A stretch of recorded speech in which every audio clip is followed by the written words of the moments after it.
Today we will see a chapter named Returning Home. Returning Home is a story taken from a novel written by Vandana Singh. This is an extract, means a part of a novel named Young Uncle Comes to Town. Young uncle, the younger brother of the children's father, means uncle.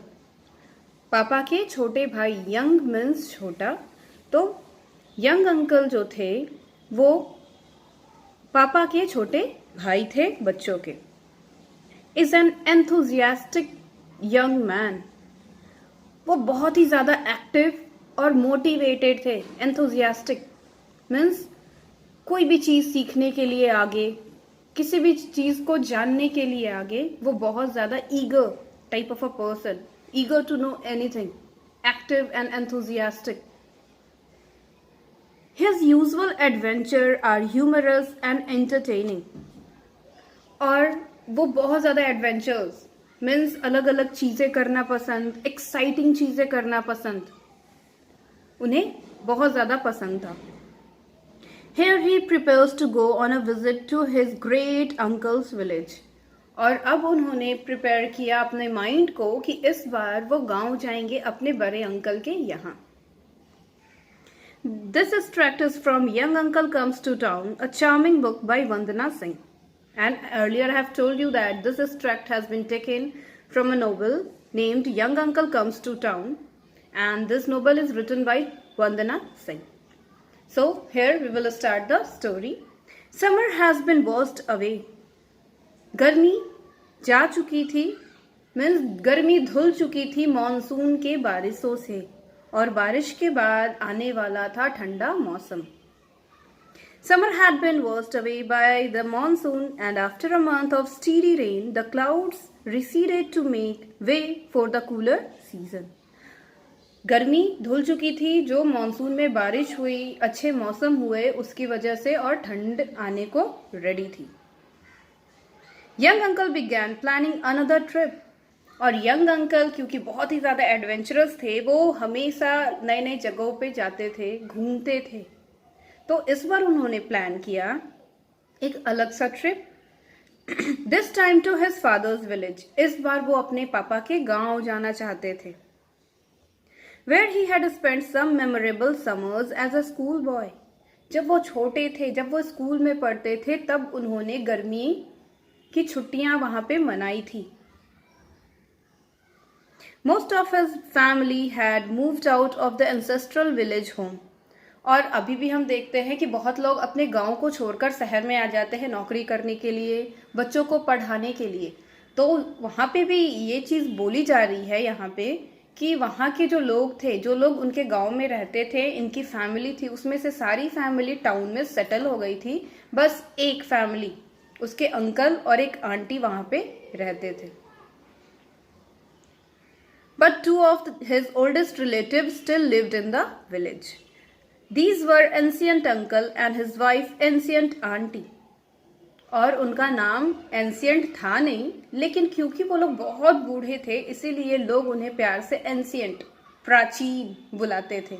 Means English में उन्हें लोग ancient uncle and ancient aunty बोलते थे. Ancient uncle was young's uncle, great uncle. और ancient uncle जो थे वो young uncle के सबसे बड़े अंकल थे, सबसे बड़े वाले चाचा थे. But most people call him ancient uncle because he was very old. As I have told you that वो उनको ancient uncle इसलिए बुलाते थे क्योंकि वो बहुत ज़्यादा बूढ़े थे. Ancient uncle because he was very old. Whenever they mentioned him, they would say, "Oh, ancient uncle," and shake their heads because he often didn't behave like a dignified old man of 88. His age was 88, but in reality, he was a small child. He used to enjoy with people. Means 88 के हो गए थे, लेकिन कोई नहीं कहता था कि वो 88 के हो गए हैं उनके बिहेवियर को देख के, क्योंकि वो सबके साथ एंजॉय करते थे. और लोग उन्हें एंशियंट अंकल मजाक में ही बोलते थे, और उनका नाम भी सबने एंशियंट अंकल रख दिया था.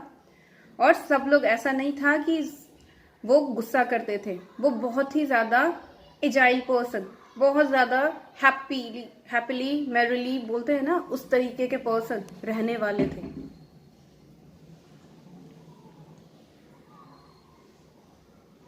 In fact, Sarita's last memory of him during one of his rare visit to their town, और सरिता की एक मेमोरी जब ये लोग टाउन में रहने के लिए आए थे, involve crawling with him on hands and knees. जैसे बच्चे क्रॉल करते हैं ना, जब वो चल नहीं सकते तो अपने नीज और हैंड्स की मदद से क्रॉल करते हैं, रेंगते हैं।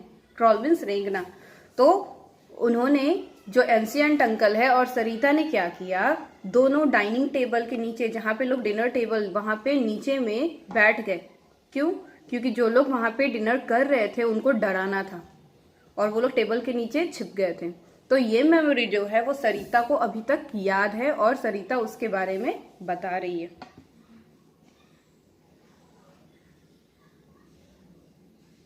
Ancient uncle had horses and cows and there were plenty of family stories about their exploit। और एंशियंट अंकल के पास घोड़े थे, गाय थे और बहुत सारी स्टोरीज भी थी जो उन्होंने लोगों को परेशान करने के लिए काम किया था। मीन्स इतने ज्यादा स्टोरीज थे इनके परेशानी करने के, वो सब उनके पास अभी भी थी। क्योंकि बोला ना, वो 88 के तो थे लेकिन उनका दिमाग बिल्कुल बच्चा वाला था, ये नहीं कि बहुत ज्यादा खरूश, नहीं। The children really wanted to go and with young uncle to see their legendary relative, but their mother put her foot down। बच्चे चाहते थे कि वो उनके अंकल से मिले। लेजेंडरी मीन्स होता है जो सब लोग उन्हें जाने, ठीक है। तो वो बच्चे जो है इनकी स्टोरीज सुन के, मीन्स जब यंग अंकल बच्चों को बता रहे थे उनके पास हाथी है, घोड़े हैं और मेरे पास बहुत सारी स्टोरीज हैं जिसमें उन्होंने सबको परेशान करके रखा है, तो बच्चे बहुत ज़्यादा एक्साइटेड हो गए उनसे मिलने के लिए। वो लोग बोले कि मुझे भी जाना है आपके अंकल से मिलने के लिए, लेकिन उनकी मम्मी ने बोला बिल्कुल भी नहीं, नहीं जाना है। वो बीच में आ गई। What? Go see ancient uncle without me to keep you all out of mischief? क्यों जाना है तुम्हें एंशियंट अंकल के पास? क्यों? मुझे छोड़ के जाओगे ताकि वहां पे जितनी हो सके बदमाशियां कर सको? नहीं जाना है, बिल्कुल भी नहीं, certainly not. But young uncle will be there, said Ravi. Ravi ने, यानी एक बच्चे ने बोला कि यंग अंकल तो हमारे साथ रहेंगे। Young uncle plus ancient uncle means even more trouble. Means young uncle भी वैसे ही थे, एंशियंट अंकल भी वैसे ही थे। तो मम्मा ने बोला उनकी कि बिल्कुल भी नहीं, यंग अंकल और एंशियंट अंकल मतलब हो गया कि और भी ज्यादा मुसीबत, यानी ये दोनों तो बच्चे को कुछ नहीं बोलेंगे और बच्चे जो मन में आएगा और उनके साथ ये लोग भी घुल मिल के बदमाशी करेंगे। And what about school? जाओगे तो स्कूल कौन जाएगा? उनकी मम्मा ने उन लोगों को बोला। The children were disappointed. बच्चे उदास हो गए क्योंकि उसकी मम्मा ने जाने से मना कर दिया। Young uncle reminded them that this trip would bear fruit in stories। और यंग अंकल क्या कर रहे थे? पोक कर रहे थे बच्चों को कि हम जाएंगे तो नए नए स्टोरीज आएंगे, अलग अलग स्टोरीज बनेंगी जब हम लोग जाएंगे। तो अब बच्चे यहाँ पे उदास हैं, आप उसको पोक कर रहे हो कि चलो चलो हम लोग और स्टोरीज लेकर आएंगे, तो क्या करेंगे बच्चे? But they wouldn't smile. लेकिन वो बिल्कुल भी स्माइल नहीं किए। एंशियंट अंकल उनके साथ मजाक भी कर रहे थे, फिर भी वो हंस नहीं रहे थे। He told them 3 hair-raising old stories about the demon Gobarmal, which cheered them up only a little। और फिर यंग अंकल, क्योंकि वो डिसअपॉइंटेड थे, उदास हो गए थे, तो उन्हें हैप्पी करने के लिए, खुश करने के लिए स्टोरीज सुनाने लगे। हेयर रेजिंग मीन्स होता है डरावना, जिसको सुन के ही आपके रोंगटे खड़े हो जाएं, गूज़बम्प्स, डर से। तो ऐसी ऐसी स्टोरीज उन्होंने सुनाना शुरू की बच्चों को। 3 ऐसी स्टोरीज सुनाई जो की थी गोबरमल की। थोड़े बच्चे चीयर अप हुए सुन के, लेकिन पूरी तरीके से वो खुश नहीं हुए। This was surprising because the Gobarmal stories were part of the family tradition and the children loved being terrified by them। और ये जो गोबरमल है, कुछ कुछ ऐसी स्टोरीज होती है ना जो आप अपने आप में बन जाती है, और सारे बच्चे मतलब आपके पापा ने भी वही स्टोरी सुनी होंगी, आपने भी वही स्टोरी सुनी, वो चीज चलते आती है। तो ये जो गोबरमल की स्टोरी थी वो ट्रेडिशनल थी, मतलब बहुत सालों से चलती आ रही थी और बच्चे को मजा आता था डर डर के वो स्टोरीज को सुनने में। What long faces, young uncle said finally. जब वो इतनी सारी स्टोरी सुना सुना कर थक गए, लेकिन बच्चे जब स्माइल नहीं किए, खुश नहीं हुए, तो उन्होंने बोला ठीक है कोई बात नहीं। Tell me what you want from the village. मुझे बताओ कि गांव से तुम लोगों को क्या चाहिए, apart from the usual fine crops of tall tales. Tales means होता है स्टोरी। तो उन्होंने बोला कि बताओ गांव से क्या चाहिए, इसके बावजूद मैं इतने सारी स्टोरीज तो वैसे भी लेकर आऊँगा, and I will sure bring it for you. और मैं ज़रूर लाऊंगा, मैं अभी जाऊंगा, जितनी भी हमारे साथ स्टोरीज होंगी, जो भी मैं करूंगा वो सब कुछ मैं तुम्हें बताऊंगा। The two old children looked happier. और जो दो बड़े बच्चे थे वो खुश हो गए। They decided they wanted mangoes more than anything because the village mangoes were the best in the known universe. और दोनों बच्चों ने बोला कि मुझे आम चाहिए, क्योंकि गांव के आम बहुत ही ज़्यादा टेस्टी होते हैं, पूरे यूनिवर्स में सबसे ज़्यादा टेस्टी गांव के आम होते हैं। They grew only in special groves. Groves means होता है जहाँ पे आम के बहुत सारे पेड़ हो। Near the village and were large golden luscious and ambrosial. और वो बहुत ही ज़्यादा टेस्टी होते हैं, enough to inspire poetry in the most prosaic soul. और वो इतने ज़्यादा टेस्टी होते हैं कि बोरिंग आदमी के अंदर भी धुन बजने लगे। मीन्स इतनी ज़्यादा टेस्टी होते हैं कि बोरिंग आदमी भी अच्छा महसूस करने लगे। But the baby being more ambitious than her siblings wasn't satisfied with mere fruit. लेकिन जो सबसे छोटी लड़की थी, सबसे छोटी जो बहन थी, वो सिर्फ फ्रूट से खुश नहीं थी। वो अभी भी सोच रही थी, सोच में थी कि आखिर यंग अंकल से क्या मंगवाया जाए गांव से। द नेक्स्ट डे, फिर दूसरा दिन हुआ। Young uncle's friend Yusuf came to visit. Young uncle के एक फ्रेंड थे यूसुफ, वो इन लोगों से मिलने के लिए आए। He was a wild life expert who could make the most amazing animals noises and he always liked to entertain the children. और जो ये यूसुफ थे वो wild life expert, wild life जहाँ पे बहुत सारे जानवर्स को सेव करके रखा जाता है, जो भी एंडेंजर्ड एनिमल्स है उनको वहाँ पे रखा जाता है ताकि इनकी स्पीसीज़ जो है वो बरकरार रहे, हमारी दुनिया से ख़त्म ना हो। और सारे अलग अलग जानवर को वहाँ पे आर्टिफिशियल होम के जैसा, आर्टिफिशियल फॉरेस्ट के जैसा वहाँ पे उन्हें बनाया जाता है उस तरीके से, ताकि वो लोग वहाँ पे सेफली रह सकें। और इनको यूसुफ जो थे, इनको बच्चों को एंटरटेन करने में, बच्चों के साथ मस्ती करने में बहुत मज़ा आता था। This time he brought them a picture book full of all birds and animals. इस बार यूसुफ बच्चों के लिए एक बुक लाए जिसके अंदर बहुत सारे वैरायटी के एनिमल्स और बर्ड्स के पिक्चर थे।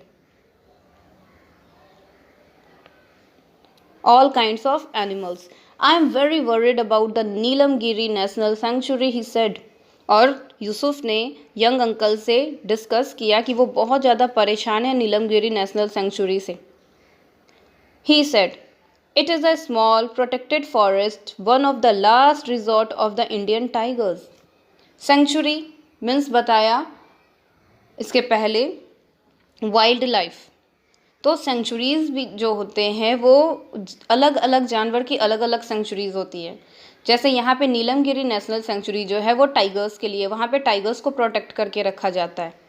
तो वहाँ पे जो इंडियन टाइगर है उन्हें वहाँ पे रखा जाता है और उन्हें प्रोटेक्शन दी जाती है ताकि जो हंटर्स है उनका हंटिंग ना कर सके।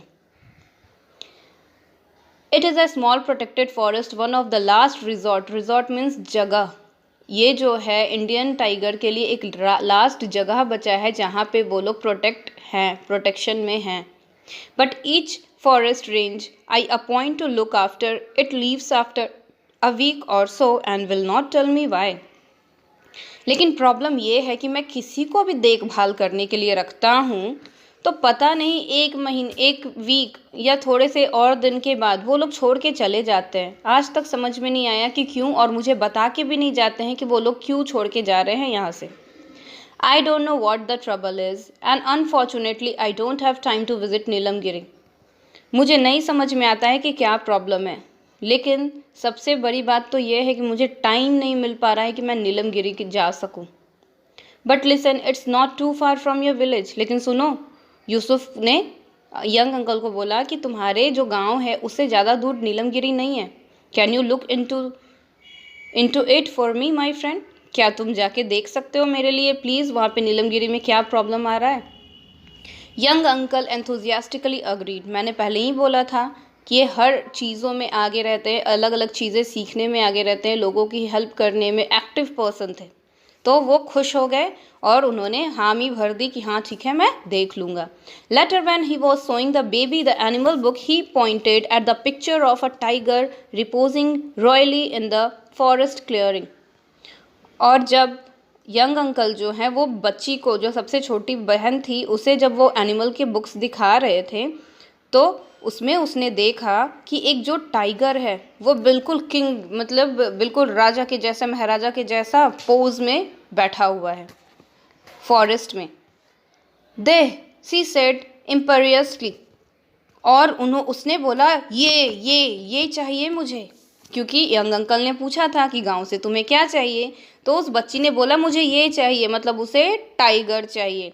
इम्पेरियसली मीन्स होता है कमांड टोन में, यानी ऑर्डर देने की टोन में। I can't bring you a whole tiger. Uncle ने बोला, यंग अंकल ने, मैं पूरा बाघ तो तुम्हारे लिए नहीं ला सकता। Young uncle said they won't allow him on the bus. और मैं जिस बस से आऊँगा, टाइगर को तो उस बस पे बैठने भी नहीं दिया जाएगा। बस वाले टाइगर को तो अलाउ नहीं करेंगे बैठने के लिए। The baby pointed at the tiger's tell.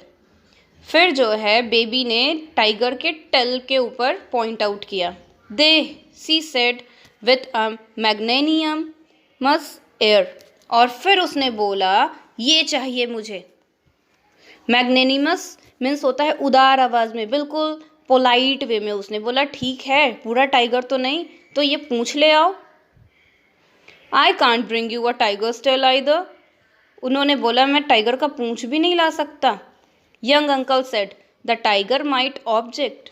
मैं लाऊंगा तो शायद टाइगर को बुरा लग जाएगा कि मैं उसका पूंछ लेकर आ रहा हूँ, और शायद मैं ही ना बचूं। The baby looked impatient. Then she pointed to the very tip of the tiger's tail. अब बेबी जो है, टाइगर नहीं मना हो गया, टाइगर की पूंछ भी मना हो गई, अब वो बहुत ज़्यादा उत्सुक हो गई। Then she pointed to the very tip of the tiger's tail. अब क्या हुआ, उसने टाइगर का जो पूंछ होता है उसका सबसे आखिरी पॉइंट के ऊपर उसने पॉइंट आउट किया। A hair from the tip of the tiger's tail. तो अंकल ने बोला, यंग अंकल ने, क्या टाइगर का बाल चाहिए, टाइगर के पूंछ का बाल चाहिए। Well I will try my best, promised. ठीक है, मैं कोशिश करूँगा, प्रॉमिस करता हूँ। He didn't know how he was going to do it, especially if the hair was still attached to the tiger, but a promise is a promise. उन्होंने promise तो कर दिया, लेकिन उन्हें खुद नहीं पता था कि आखिर वो ये करेंगे कैसे, टाइगर के पूंछ लाएंगे कैसे।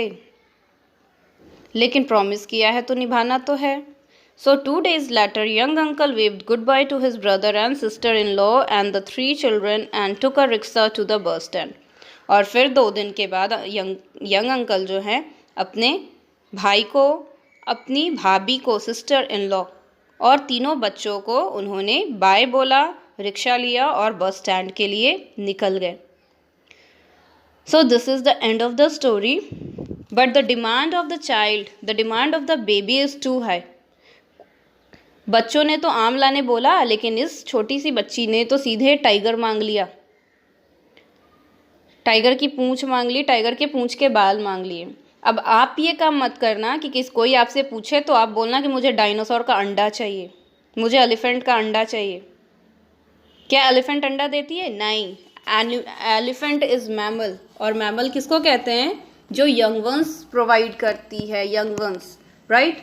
तो अब आप लोग भी ऐसे डिमांड्स मत करना क्योंकि राखी आ रही है, अगर आपके भाई पूछेंगे कि बहन मुझे आपको क्या चाहिए, तो आप ये मत बोल देना कि मुझे भी टाइगर के बाल चाहिए, लेकर आओ. So this is the end of the story. Hope you have enjoyed the story. Thank you.